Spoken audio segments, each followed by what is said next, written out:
Good morning, everyone. I am Felicia Griffin-Fennell, Activity Director of our campus's HSI STEM grant. Thank you for joining us today for the start of Massachusetts STEM Week. The week is an annual statewide observance of STEM education from pre-K through college. Every public institution in the Commonwealth is showing the ways in which STEM contributes to our everyday lives. This event is being recorded and will be loaded onto STCC's YouTube channel for future viewing. This is a collaborative event with Multicultural Affairs, the School of STEM, the Department of Urban Studies, and the HSI STEM grant.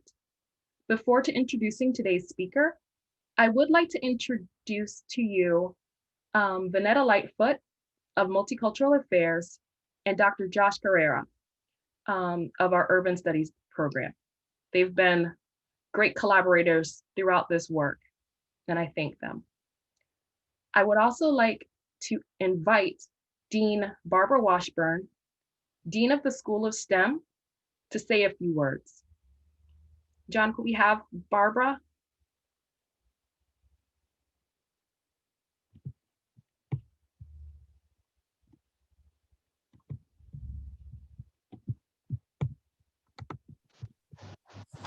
She's here. Barbara? Hi, sorry, I was on mute. Hi, welcome everyone. Thank you so much for your interest in STEM. I want to thank Felicia for putting this all together. I am so excited to have STEM Week go live in virtual. It's just such a wonderful opportunity for students to see all the exciting careers and all the things that we're doing here at STCC in the STEM field. As a engineer myself, as a female engineer myself in degrees in electronics and laser optics engineering, I just invite anyone who has an interest in engineering or ever wants to talk to me about that to feel free to send me an email. But again, I want to appreciate Felicia and everyone else on STCC that has put together a wonderful week of all kinds of careers and STEM opportunities here at STCC. So thank you, everyone. Thank you, Barbara. Yes, of course. Starting out STEM Week, we have Naima Penniman, Program Director of Soulfire Farm in upstate New York. Her talk is entitled Farming While Black, Uprooting Racism, Seeding Sovereignty. Naima is a multi-dimensional artist, movement builder, healer, grower, and educator committed to planetary health and community resilience. She's the program director at Soulfire Farm, where she coordinates Afro-Indigenous farming immersions and workshops to equip hundreds of adults and youth annually with the land-based skills that are needed to reclaim leadership as farmers and food justice organizers in their communities, to heal relationships with the earth, and to imagine bolder futures. She is the co-founder of Wild Seed Community Farm and Healing Village, a Black and Brown-led intentional community focused on ecological collaboration, transformative justice, intergenerational responsibility. She is also the co-founder / artistic director of Climbing Poetry, an internationally acclaimed performance duo that uses art as a tool for popular education, community activism, and personal transformation. She is devoted to subverting injustice, igniting imagination, and cultivating collaborations that elevate the healing of our earth, ourselves, our communities, our lineages, and our descendants. After her talk, we'll open up things for dialogue amongst each other. So I ask now, please help me in welcoming to the greater Springfield community, Naima.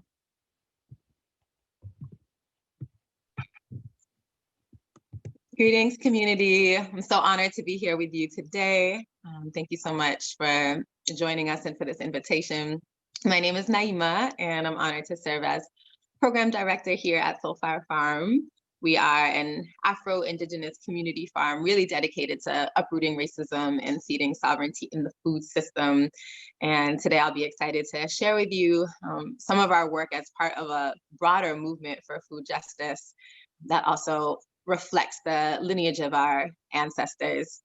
And I want to give a shout out to a particular ancestor whose birthday is this month, Fannie Lou Hamer, who, in addition to her work in the South around voting registration and civil rights, was also an avid farmer who recognized the power of land and food sovereignty and liberation for Black people.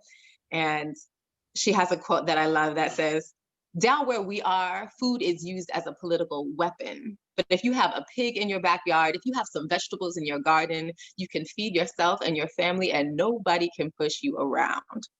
And she really understood that who controls the food controls the people.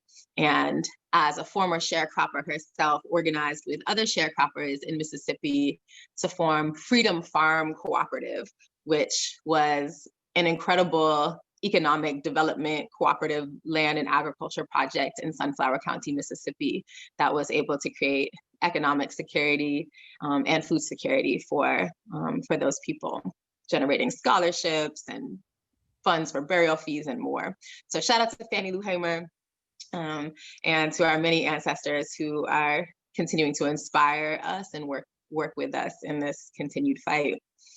And I was scheduled to be on campus last spring, but as we know, our world turned upside down, right? And I feel that the COVID pandemic has really laid bare some of the pre-existing structural inequalities and flaws in many of our systems, including our industrial food system. So we're going to talk a little bit about that, as well as some of the resilience and resistance strategies that are alive and that we're connected to in ways for you all to get involved.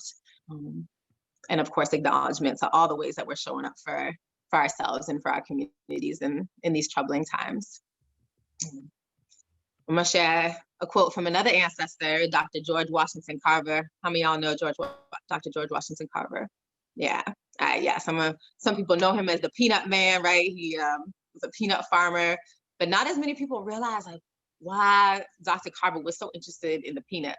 And first of all, for those who don't know, Dr. George Washington Carver was one of the founding professors at Tuskegee University in Alabama. This is the first all-Black agricultural university, and he's one of the fathers of regenerative agriculture. Long before Rodale, who often gets cited as the father of organic agriculture, he was inspiring a whole generation of Black farmers to do rotational grazing, rotational planting, to cover crops, to pull muck out from the swamp, to regenerate the soil, and really paying attention to the health of the soil and the health of the land.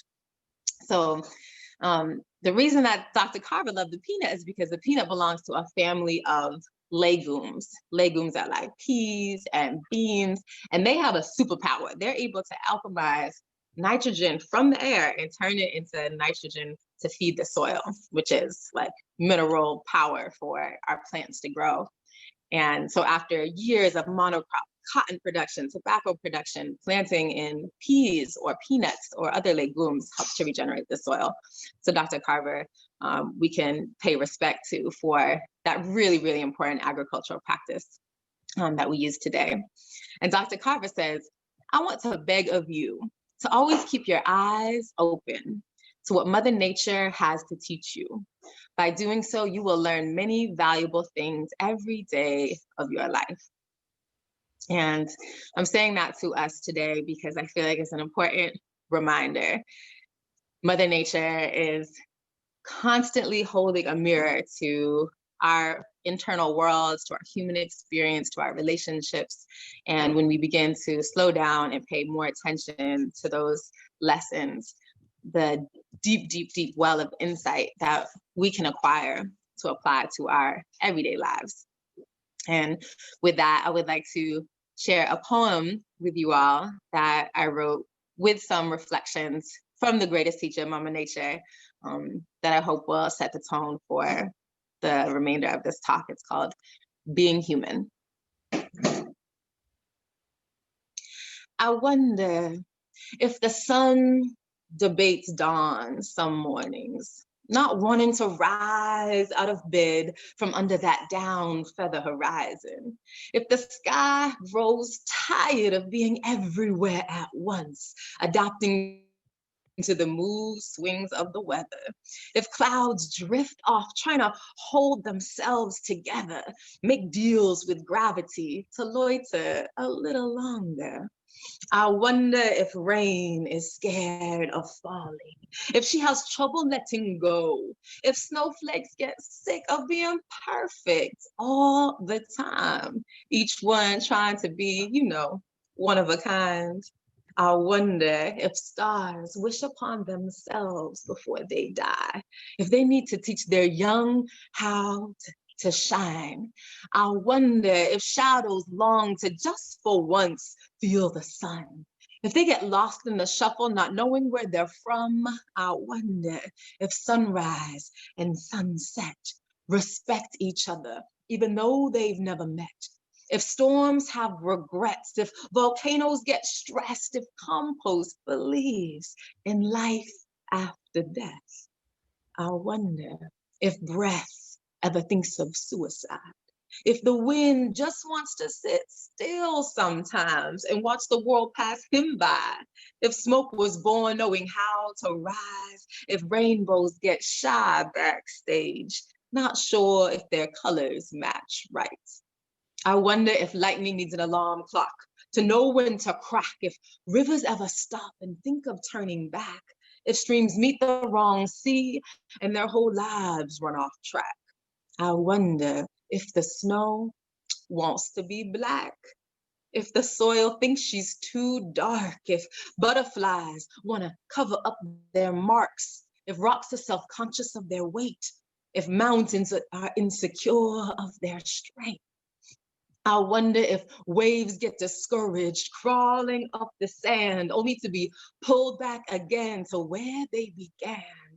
If land feels stepped upon, if sand feels insignificant, if trees need to question their lovers to know where they stand, if branches wave at the crossroads, unsure of which way to grow, if leaves understand they're replaceable and they still dance when the wind blows. I wonder where the moon goes when she is in hiding. I want to find her there and watch the ocean spin from a distance, listen to her stir in her sleep. Effort give way to existence.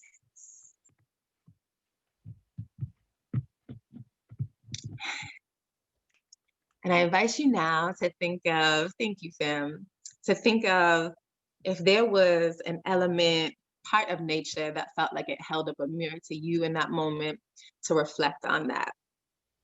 Could you relate to the snowflake, always perfect, or the mountain, insecure of its strength? But take a moment just to check in with yourself, and if that stirred resonance in you, one of your relatives in the more than human world. And I don't know if folks can interact on the chat or not. If you can, feel free to put it in there. Otherwise, just make note of that yourself. And I offer the poetry just as a way for us to connect heart to heart. Art can often get past, our thoughts into a realm of feeling. And I recognize that this time where we're adapting to so much change and so much uncertainty, where we're facing the multiple pandemics of coronavirus and economic instability and political terror and state violence, that finding ways to feel each other, even when we're forced to be more virtual and more apart, is just very important for staying human. And as Felicia mentioned in my introduction, poetry is the other love of mine in addition to growing food. So I'll just be sprinkling in some art here and there to help us stay human. And I'm ready for my slides. If you can kindly pull up the slides, thank you. Or maybe they've been up. So yeah, before I go any farther, I need to make some huge shout outs. You can go to the next slide and see some of our beautiful team here at Soulfire. It's a we thing, it's a community thing. So advancing to the next couple slides is a photo of our team, and the reason that I'm able to speak with you today and not be doing chicken chores right now, is in big part to the many land stewards, farmers, teachers, organizers, board members that are part of the community of Soulfire Farm. Next slide.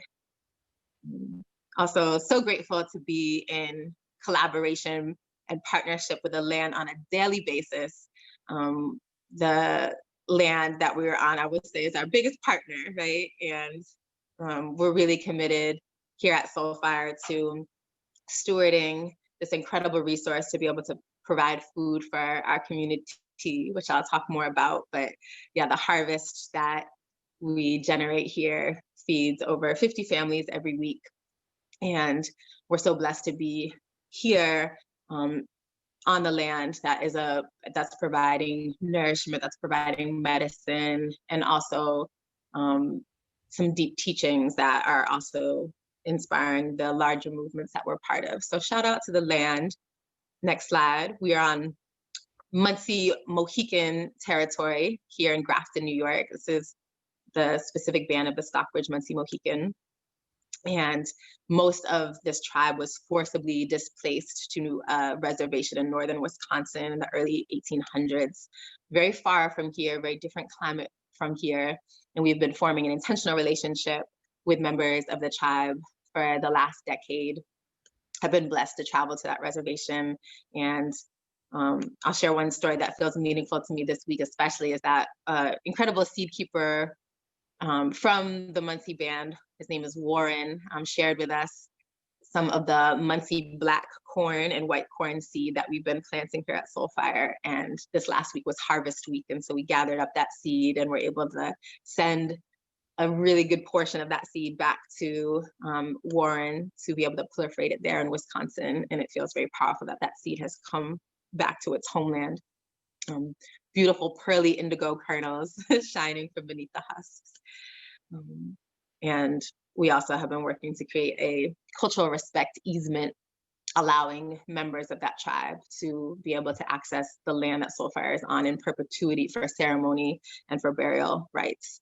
And I just want to encourage us all to really have awareness of the traditional unceded territories on which we are, and not only to name it, but really be thinking about what solidarity looks like for each of us, depending on where we're situated.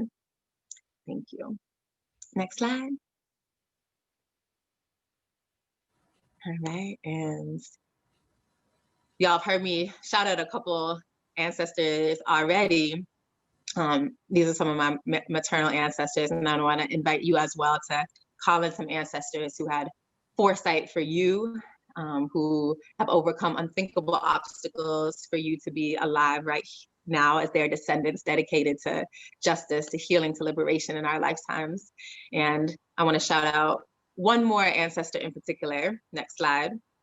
As you all also conjure up the ancestors who are working and fighting and thriving with you. And the ancestor I want to shout out is my sister, brother, and my grandma's grandma. And her name was Susie Boyd. And she was living in the Dahomey region of West Africa during the transatlantic slave trade. And if you could imagine, which is hard to do, what it was like at that time to have family members and community members kidnapped, snatched up, and sent on an unknown journey across the Atlantic Ocean in the face of such peril and uncertainty. There wasn't a lot of clarity about what happened, after people boarded those ships, what was on the other side of that journey of the Middle Passage. And Susie Boyd, along with many others in her community in Dahomey, West Africa, had the foresight to braid seeds into each other's hair as social security for that unknown future. Next slide. And so in this span of time, many of the seeds that we treasure today from the continent, waiting to see if this next slide will come, thank you, including black-eyed peas, sorrel, millet, black rice, melons, sorghum, pelargonium, and many others. The seeds that came from the African continent traveled in the braids of our ancestors. And that story gives me so much hope in times like this, where it can be very daunting to think about how we pave the path towards the future. You know, if our ancestors in the face of that didn't give up on us, their descendants, to inherit that seed, then I know that we also have a responsibility to think of what are those seeds that is Social Security for the future that we want to pass down, you know, trusting that there will be land to receive those seeds to flourish. And this is a painting that I created to depict that story, to illustrate our ancestors braiding seeds into each other's hair. And it's the dedication painting for Farming While Black, Soul Fire Farm's practical guide to liberation on land, authored by my sister, Leah Pennaman, that I will be referencing throughout the talk. Next slide.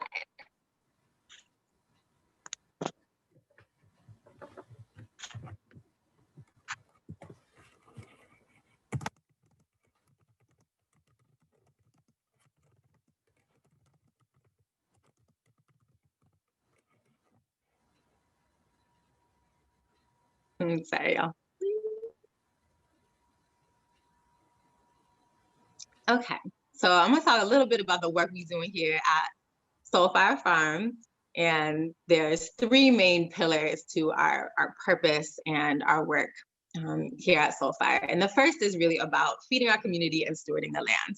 So we are working to regenerate 80 acres of land here in upstate New York, and using Afro and indigenous farming practices that are about feeding the soil as the soil feeds us is very important to our work. You know, we use agroforestry, silvopasture, polyculture, which means planting a multiplicity of crops in the same place as opposed to monoculture, right? Spiritual farming practices, wildcrafting as a way to produce vegetables, fruits, berries. We have honey and livestock like chickens and goats and sheep, mushrooms. And with this provision, we make jams and pestos and teas and salts and many things in addition to the direct harvest of the land. And in the process, because of the practices that we're using, you know, heavy mulching, raised beds, all these practices that were passed on to us from our African and indigenous ancestors, we are able to increase our topsoil depth. We're able to capture carbon from the air and put it back into the soil where it belongs. Some of you may know that the way we grow our food today, in a conventional sense through industrial agriculture, is the #1 driver of climate change. Because through heavy tillage, we are taking carbon out of the earth and throwing it up into the atmosphere.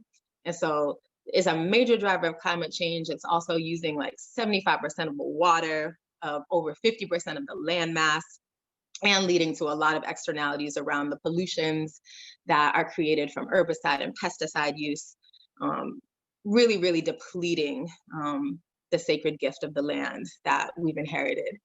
Just in one generation after Europeans came to colonize Turtle Island, United States, 50% of the carbon was lost from the soil and put up into the air. That was the first driver of anthropogenic climate change, so that we're clear, right?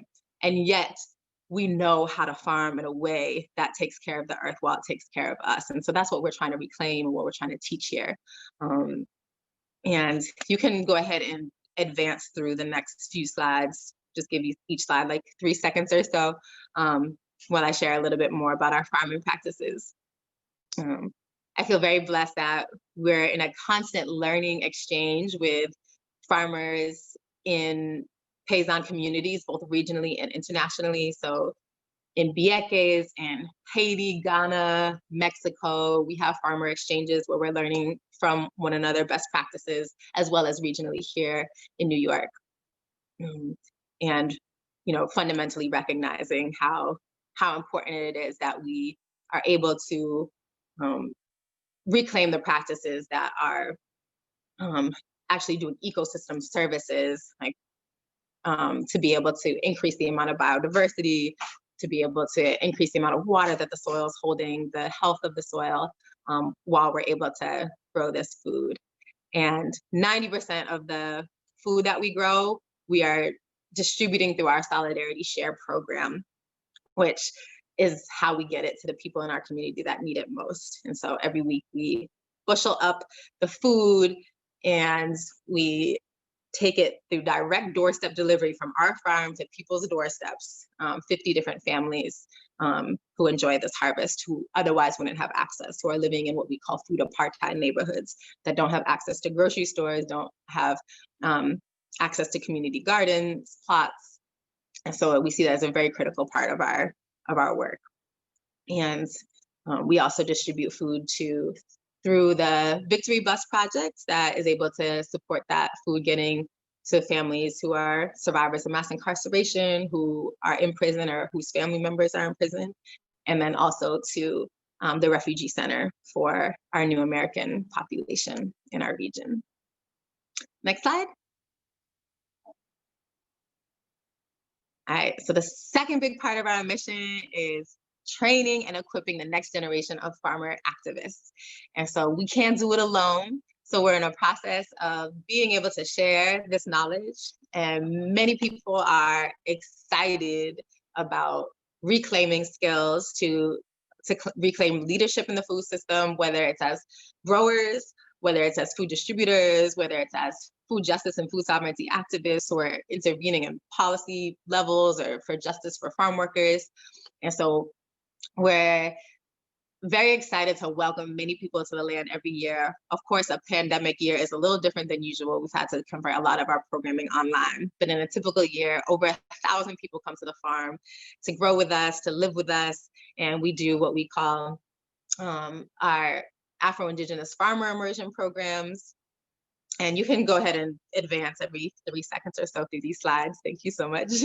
But yeah, we have week-long programs that are specifically for Black, Indigenous, and people of color growers who are inspired to come live with us for a week. And we have multiple hours of hands on the land, direct training, as well as cooking together, as well as workshops that are around really reclaiming our cultural embodiment practices around healing our relationship to land, knowing that for many of us as BIPOC, and that's the short for Black, Indigenous, people of color, have very traumatic histories in relationship to land, either having our ancestors been stolen from land or having land stolen from them.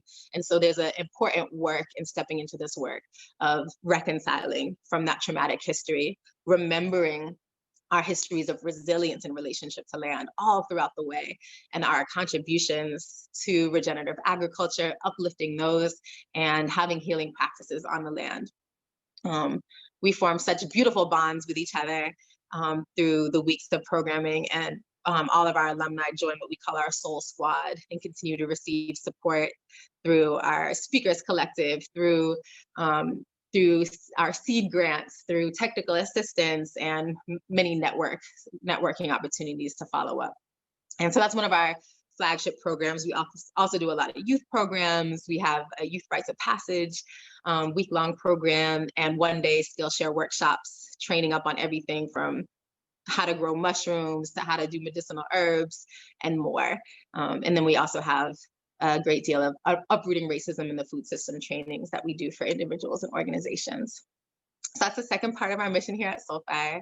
And we can go to the next. The third is really about building and strengthening our movement for food sovereignty. And you can go to the next slide.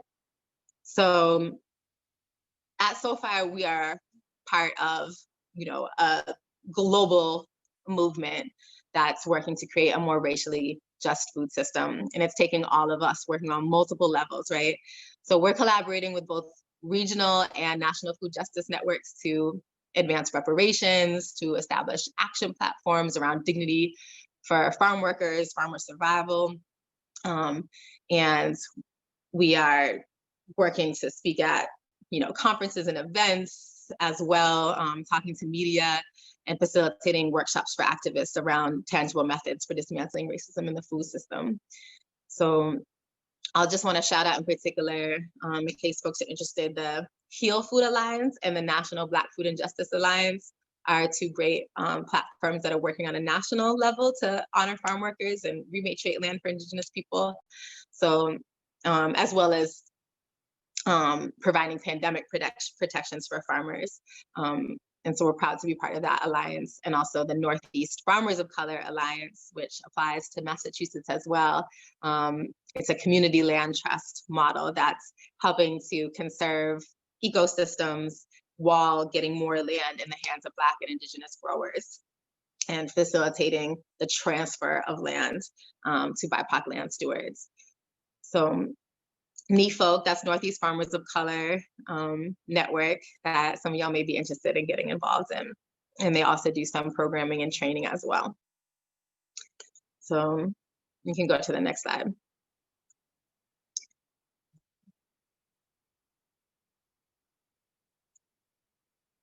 And ultimately, you can keep going forward. This is the reparations map, some of the projects that have been supported through our organizing work all over the country, as you can see.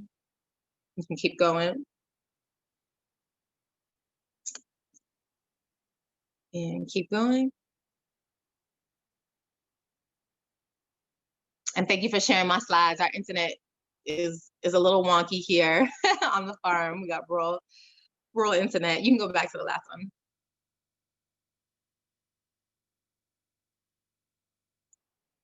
So we're just doing our best to be in sync.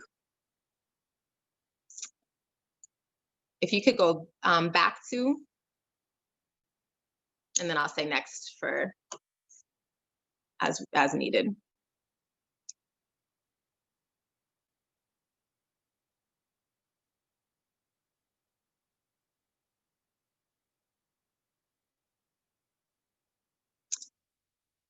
John, if we could go back 2 slides. Oh, okay. Maybe I'm just getting some lag. Okay. Next.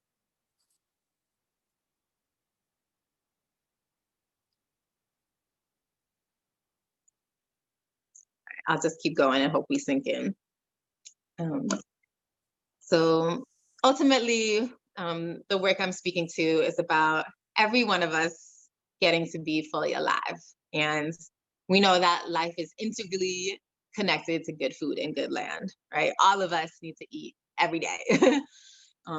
And unfortunately, injustice and racism is baked into the food system on a foundational level, and that has not fundamentally changed, right? We know that the food system was built on land theft and genocide of Indigenous people and the exploitation of Black and Brown labor, first through enslavement, then through sharecropping and convict leasing. And once we had the labor vacuum in the South after the Great Migration, spawned by racial terror, we started looking towards the next population to exploit and turning to guest worker programs.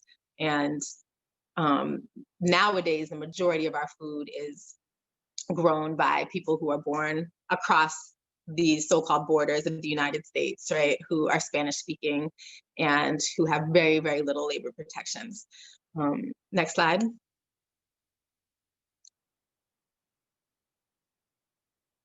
And with the food system that we have right now, it's not good for the people who grow the food, right? There's very little dignity and safety, very little protection for the people who grow the vast majority of our food, right? They're experiencing wage theft on their already very low wages.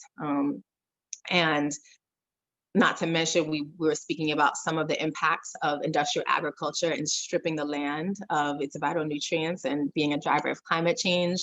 And then the food that is produced, over half of it is going into the waste stream. Meanwhile, we have a significant number of food insecure neighborhoods, families, and communities all across our nation. And right, nobody should go to bed hungry anywhere in the world, right? Never mind, like, one of the wealthiest countries in the world where we have so many people who are experiencing food insecurity. And unfortunately, it's very skewed on racial lines.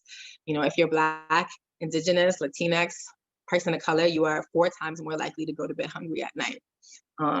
4 times less likely to have a grocery store in your neighborhood. And we call it food apartheid as opposed to a food desert neighborhood, because a desert is a natural phenomenon, right?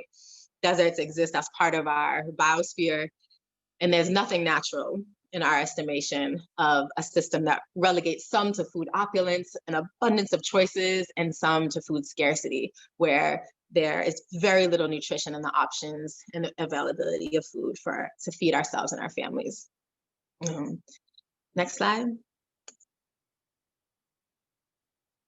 You can see some of the statistics around the system of food segregation and food insecurity in American households. It's 21% for Black families, 19% for Latino, 10% for white. And of course, diet-related illness, things related to not having the right food, leads to heart disease, diabetes, many chronic illnesses, including like cognitive and emotional impacts. And like not having the food to nourish ourselves and our minds, I feel like is part of what can keep our population suppressed and unable to strive for a better future. Food has everything to do with our energy to be our whole selves. Next slide. And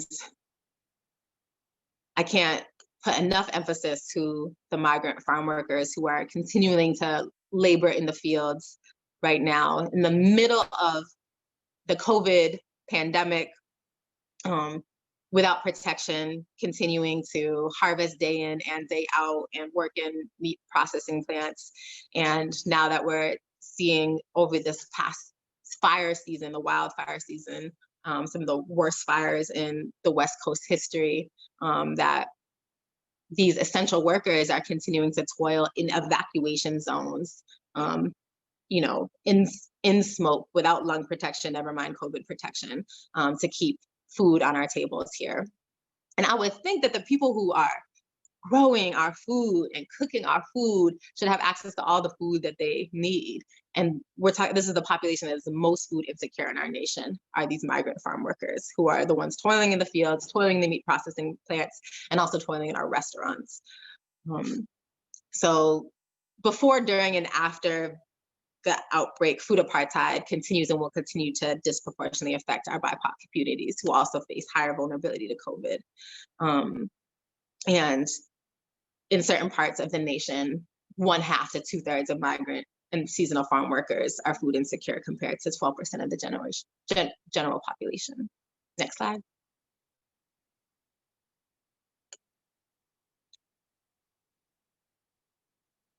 So we're gonna talk about some response strategies. I've already shouted out a bit of SoFire's work, and I'm going to bring in some other projects to uplift just what's possible in terms of reclaiming power in a broken system. So next slide.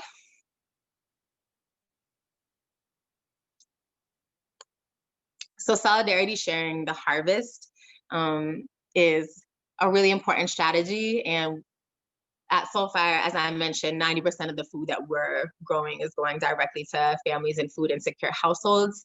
And we're able to do that with our vegetables, our herbs, our value-added products like our jams, as well as chicken and eggs.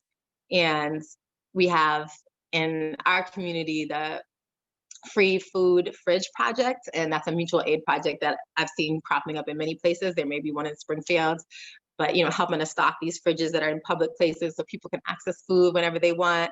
And oh, sorry, we can keep going through these slides.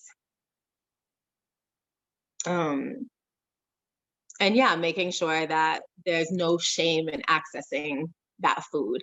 So here's a picture of our creepy white van. That's my nephew Emmett with one of 50 boxes that we distribute every Thursday to the doorsteps of family members. And I want to shout out the Black Panther Party, who were doing incredible survival programs to be able to feed folks through the free breakfast program in Oakland, as well as other food distributions that I feel like are inspirations for what many of us are able to do today. And shout out to all of the mutual aid strategies for being able to get food to those who need it most. And this is a quote from one of our Farm Share members who says, "I have loved the fresh food that I've been blessed to enjoy since joining the CSA. I've seen a complete change in my mood and general outlook. This, I believe, is tied to relieve stress from not having money for good produce and also the healthier feeling that comes with farm to table food." Next slide. So y'all probably heard this saying, like, if you give someone a fish, they're gonna eat for the day, but if you teach someone how to fish, they're gonna eat forever, right? And so an important part of our response strategy is to support others in growing some of their own food and medicine in place. And so Soulfire in the city is our effort to support families in Albany and Troy, our neighboring cities, in starting their own home gardens. We can go to the next slide. So this year, we were able to help build 40 raised bed gardens. And raised bed gardens are a great way to do gardening in the city when you're unsure about the toxicity or lead beneath the soil. You build almost like a sandbox filled with soil and compost to be able to grow food. And you can go to the next slide. So we've been able to meet the increased demand of how many gardens people want, because we live in perilous times. People are waking up like, okay, it's time for us to reclaim some of our food sovereignty. Remembering back to what Fannie Lou Hamer said about, if you got a garden in your backyard, no one can push you around and tell you what to do. So the first pictures you're seeing are from last year pre-COVID, hence not wearing masks or social distancing, but you'll see some from the season as well. And in previous years, we used to do maybe 4 or 5 gardens for our neighbors a year. And this year, as I mentioned, we've done over 40, which gives you a sense of just how much the need has grown. And our efforts to respond to that have meant, let's get our community together to volunteer, to support those in our community who might not otherwise be able to build a raised garden bed, our elders, folks with chronic illness or mobility issues that, really rely on the mutual support of neighbors. And so with these 40 gardens, also the harvest is going to many other people in the neighborhood as well. And so we've been very, very, very inspired by the outcome of that program, and just also the power and meaning for like the children in the household to have their hands in the soil and like see from seed to fruit, like what it's like to grow their own tomatoes, their own edamame, their own herbs. And Soulfire in the City is not alone. Like our work with this has inspired other projects in other places. And we've been working on developing, guides to support people in planning their garden based off of the foods that they want to eat and when it's time to plant them and which crops like to be planted next to each other to support with pests. We made a how-to video on how to build a raised bed garden. You can go to the next slide. And so all of these resources, the educational resources and guidance and the model of how we were able to pull off such a huge feat, we've been able to share with collaborators or comrades in other cities and towns who have started their own projects. And so I love that model of how we can proliferate, each one teach one and pass it on. These next slides are from Freedom Gardens in Buffalo, New York. Shout out to them. They started a garden project in the spring, inspired in part by Soulfire in the City, and as I mentioned, sharing resources. And these are some of the Freedom Gardeners, and they were able to establish over 20 gardens throughout Buffalo, with a very similar mission. I was like, yeah, let's start to take some of our ability to nourish ourselves into our own hands. Next slide.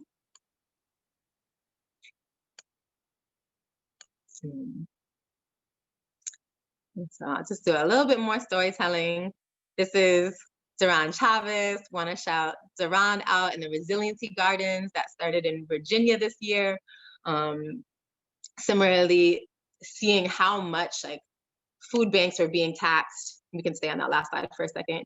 Food banks were being taxed. People weren't able to get the food that they needed. Many people unable to leave their homes. Was like, okay, we got to get these gardens together. And so that's just another example in Virginia of many of ways that our community is responding and taking back the power. Next slide. So this is Jermaine Jenkins, and I want to shout out Jermaine because so inspired by her story. She's in North Charleston, South Carolina, and Jermaine used to rely very heavily on SNAP and food pantries to feed her family. And at a certain point got sick of waiting in line for poor quality food and was like, you know what, I'm gonna learn how to grow my own food. And so she started in her backyard. You know, she was watching YouTube videos, and then she took a master class with Will Allen of Growing Power in Milwaukee. And she got really good at it. She was like, oh, I'm like waking up this like kind of ancestral memory of how to grow food. And she started teaching others in her neighborhood, including some of the folks who she had met through going to the food pantry for years.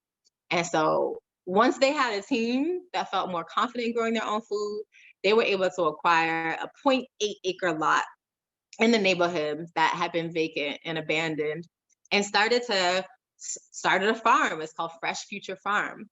And on that tiny, less than acre plot, the amount that they're able to harvest is so inspiring because they're reclaiming the practices of our ancestors of polyculture and integrating livestock like chickens with grapes and perennials. And they're growing peanuts and hibiscus in addition to annual crops, and lots of heavy mulching and upcycling. You know, they use like old Christmas trees for their trellising, and clam shells to help to bring protein into the soil, and just very, very, very creative and powerful in this way. And they hardly have to water because they use so much mulch, and are able to create an abundance of food for this neighborhood that before didn't have a grocery store, didn't have any options besides the corner store and the gas station. And now you have this, you know, block teeming with life, and they establish a little grocery store right on that land where they're able to distribute that food for a sliding scale. So shout out to Jermaine and Fresh Future Farm. Next.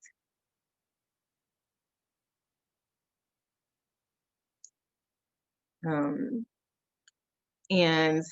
I just want to let y'all know that we have some how-to videos that just came out this year in case folks are interested in growing your own food.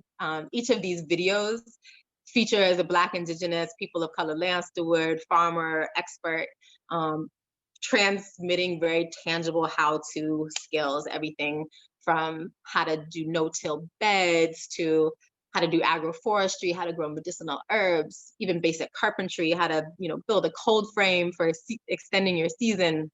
And that's all available on Soulfire Farm's YouTube channel, the Liberation on Land video series. And so just excited to be able to share that so that those of us who are getting excited can say, yes, and here's how, and we can learn from each other. Next.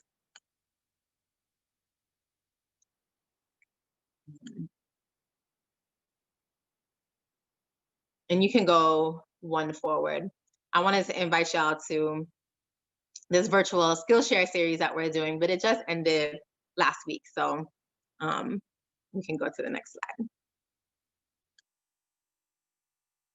slide. But we do have a lot of resources available to you all at Soulfire, both virtual programs as well as on-farm programs and community days, farming volunteer opportunities, and a wealth of like how-to resources. So feel free to visit to see how you can get involved more. Next slide. And I really want to stress that, you know, we are one of many BIPOC-led grassroots groups working on these issues, right?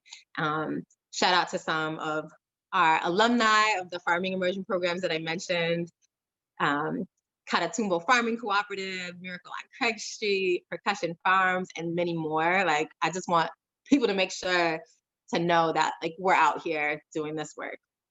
So don't let anybody tell you otherwise. Next slide.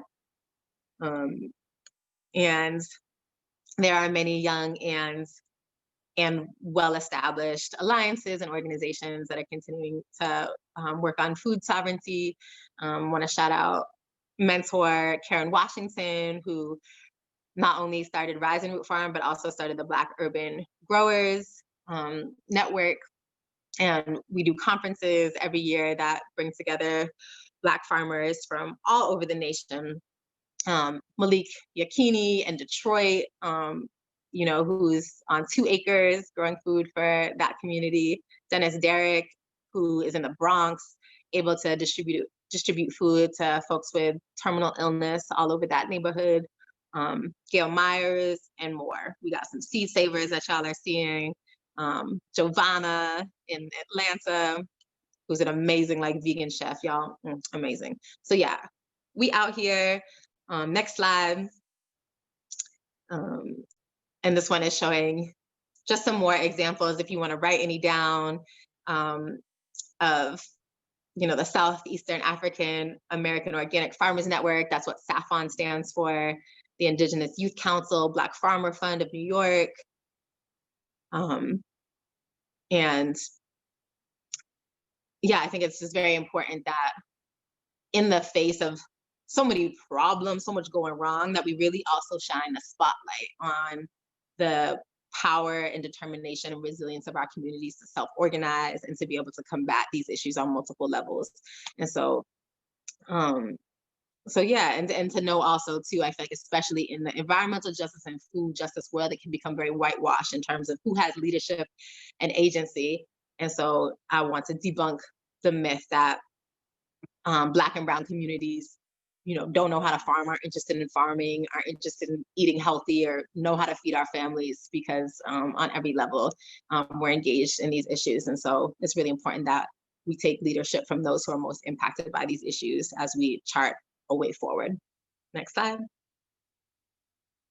And if we're going to change this history, like, we truly need all of us, right? And as we think back to the seeds that were braided into our ancestors' hair, the seed is handed to us, right? So how will we nurture this seed?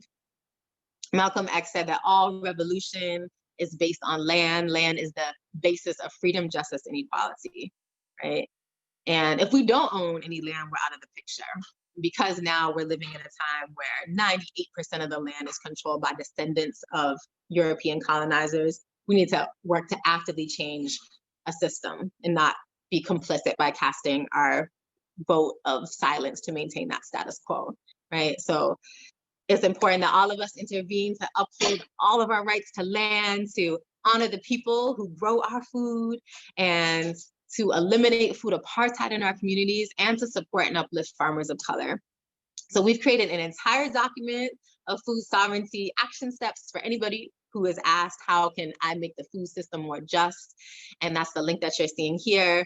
It's divided into 7 sections, everything from individual actions to alliance building to policy platforms. So check that out. It's the result of hundreds of conversations with Black and Brown leaders in the work. And I just want to close by really asking this community to think about what it would take to join this movement, to take leadership from Black and Brown folks who are doing this work on the ground to heal our communities and to transfer resources to these people. Because I don't want to say next year that farm workers are the most food insecure. I don't want to say that Indigenous people continue to be violently dispossessed from their lands. I don't want to say that, you know, only 1% of farmland in this country is owned by Black people. Next year, may we have tripled that. May we have quadrupled that the year after, right? Until we have a world where all of us have a right to belong to the land and have dignity and justice in the food system. Thank you. Thank you, Naima. This has been a really good, inspiring morning. I speak for myself that I've learned a lot, and I'm hoping that everyone else feels the same. I know that we're trying to keep an eye on your time because I know you're a busy lady. So if there's any questions, Josh will field any questions that people have. So if you have any questions, please drop them in the chat.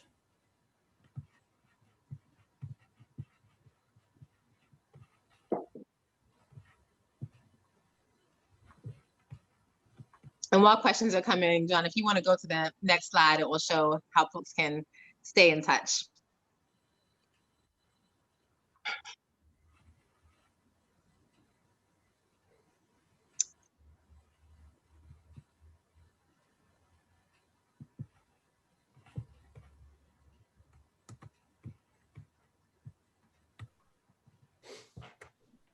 Okay. So it seems like people are a little quiet today. It's okay. Again, Naima, I want to thank you immensely for sharing your time, your morning with us. This has been a great learning for every single one of us about understanding the complexities of knowing where our food comes from and how vital it is to understand the interconnectivity of all of this. So thank you so much. Absolute honor. Thank you for the sacred gift of your attention. Before we all go today, a couple of things. First, I sent in the chat a link for a survey. If you can please just take a couple of minutes to complete it, or if you want to copy that link down and respond to it in your time, that would be great. And then just a reminder, tomorrow we have our second live STEM Week event, continuing this conversation about knowing about our food with a panel discussion called Know Where Your Food Comes From. We hope to there see are you. a couple questions Oh, coming. Sorry. I missed those. Sorry Yeah, about that. I'm sorry, the questions came through the chat rather than the question and answer. I missed those. Okay. So there are just a couple, I don't know if we have time, but there was one Yeah. question. Will you have your immersion program this summer? So I'm assuming obviously 2021. And then is your farm currently closed because of COVID? Yeah, good questions. So we are planning to hold our immersion program next year, but we had already accepted the participants for all of, like, we do 6 week-long immersions every summer. And so we had already done the process of accepting folks for this past year, and gave everybody a guaranteed slot for next year. So it's unlikely that we'll have new slots open for 2021, though yes, we will be doing the program. You can stay posted at soulfirefarm.org for like when applications open, because it is possible if enough people cancel, you can get on the wait list, that type of thing. And our farm is currently closed to the public generally, but we do have some community farm day volunteer opportunities that are just a lot smaller than what we used to do, so we can invite 9 people to the land at a time. We have a farm day coming up actually tomorrow, and then another one on November 10th, that if you go to programs and then community farm days, you can register, and it's like, helping out on the land with tucking the beds in, doing some mulching, clearing out high tunnels, harvesting, chopping wood, breaking leaves, that kind of thing. Or if anybody's interested in animal butchering, we have like a turkey and poultry processing day coming up as well. So check out the website for those invitations. Yeah, there's one more question that came through, Josh. Missed that one too. So the last question, it looks like, from Vanetta: what's your advice for someone who isn't a farmer grower to get started in this important work? So a novice. Can I ask a clarifying question? If you're interested in like easy steps for getting into growing, like, are you interested in growing some of your own food, or are you looking for ways to like intervene in food systems change, like whether that be dignity for farm workers or getting fresh food to those who need it most? Is it more like the organizing piece, or how to grow food? I'm seeing both. Yeah. Okay, cool. So I'm gonna say a very accessible kind of first step for growing some of your own food is actually sprouting. A very fast and easy and satisfying way of providing some of your own fresh vegetable protein. And you can do it even if you don't have access to any soil or outdoor space. And what you do is take any raw seed, and seeds include many things that are already on our pantries, like sunflower seeds, like beans, like garbanzo beans or chickpeas, like mung beans or lentils are all examples. And you don't need any fancy seed. It can be right what you get from the grocery store, like a pack of Goya lentils, as long as it's not cooked or treated. And you will put them in a jar. It could be like a mason jar with a screw top lid or a recycled tomato sauce jar. Soak it in water, cover it with water, soak it overnight. And then the next day, you're gonna rinse out all that water and then rinse it again. Rinse it 2 times a day. And within 3 or 4 days, depending on what seed you're using, you're gonna start to see little shoots pop out. And those are sprouts. Like, and sometimes you might see sprouts sprinkled on top of a soup or a salad. You can even fry them up with some garlic. You know, mung bean sprouts, bean sprouts are all a very, very nutritious way. So you think like all the life potency in a seed is coming through. You're eating those young, tender shoots and leaves. So that's a fun way to get started. And you can, of course, find more online for those details if you missed any of the steps. And a step up from that, I would say, would be container gardening, like using an old takeout container, old yogurt container to grow herbs on your fire escape or your windowsill. You know, you can have like a basil plant or a thyme plant. And these are, you know, that's like kind of like the next step, growing in soil. And then after that, bigger containers, you know, on a fire escape or a stoop to grow your Swiss chard, your spinach, your salad greens. And then next step after that would be like a raised bed garden or raised bed directly in the land, which would provide you even more opportunities to grow bigger vegetables. And again, for advice on this, well, I'll shout out a few. One, like Soul Fire in the City, as I mentioned, we created a lot of guides teaching people how to grow some of their own food. So we have the Soul Fire in the City guide available on our website. So check that out. And we also have the Liberation on Land video series that I shared with great information. And we also have this monthly program called Ask a Sister Farmer. And this is like a chance. So my sister Leah hosts this and invites every season. There's like a new like Black woman farmer or grower who's featured. And they give a gardening tip, a growing tip, and also answer call-in questions or chat questions. So if you had a very specific question about, rabbits are eating my garden or whatever it could be, you can get that directly answered by them. So that was a lot, but I just want to make sure you're resourced. And then in terms of like ways to get involved, to intervene in a broken food system and help to heal and repair the system we've inherited, I would definitely recommend checking out that document, the Soul Fire Farm Food Sovereignty Action Steps. It's filled with like hundreds of ways to get involved. Hopefully not too overwhelming, but you know, there's many points of intervention, whether it's like on who grows our food or who's eating the food or how the food is distributed. And to just give you an example, there's like good food purchasing plans that you can sign on to as part of your institution that says like, we're committing to like the food that we have in the cafeteria, the food that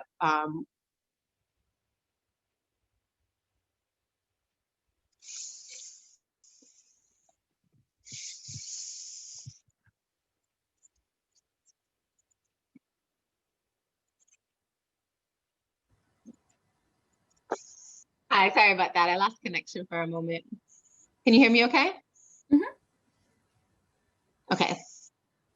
Okay, so yeah, I was just giving an example of that. You can, you know, organize your community or institution to sign on to good purchasing plans that are around, you know, farming practices that honor the earth, labor practices that honor those who grow the food. So that's one example. And there's also like, you know, advice for how you can, well, I guess you're saying you're not growing food yet, but there is advice for like people who are growing food, how to be able to get that to community members that need it most while staying economically viable, and plenty more, like, you know, how to support with land transfer. And so definitely check that out and see where you get inspired. You're welcome. Okay. Any other questions? This has been fantastic. This has been awesome. Thank you so much. Yeah, my pleasure. Thank y'all so much for spending the morning together, and yeah, honored for the chance to talk to you all. Okay, fantastic. Like I said before, tomorrow we have our second live STEM week event.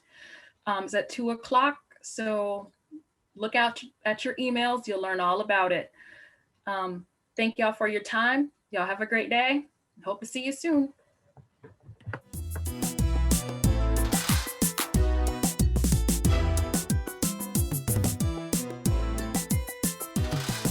Springfield Technical Community College, STCC.